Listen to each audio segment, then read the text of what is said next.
Kids chilling. আজকে আমরা শিখব সবজির নাম। ক্যাবেজ, বাঁধাকপি। বাঁধাকপিতে ভিটামিন সি আছে।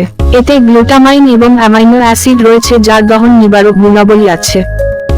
কলিফ্লাওয়ার, ফুলকপি। ফুলকপি পুষ্টি সমৃদ্ধ সবজি। পাম্পকিন, মিষ্টি কুমড়া। মিষ্টি কুমড়ায় আছে ভিটামিন, খনিজ ও অ্যান্টিঅক্সিডেন্টস। ক্যারট, গাজর। গাজরে রয়েছে প্রচুর পরিমাণে বিটা ক্যারোটিন, এটি চোখ ভালো রাখে। Tomato, tomato. একটি টমেটোতে 95% পানি, 4% শর্করা রয়েছে, এটিতে ভিটামিন সি আছে। বেটার, করলা। অ্যালার্জি প্রতিরোধে এর রস দারুণ উপকারী।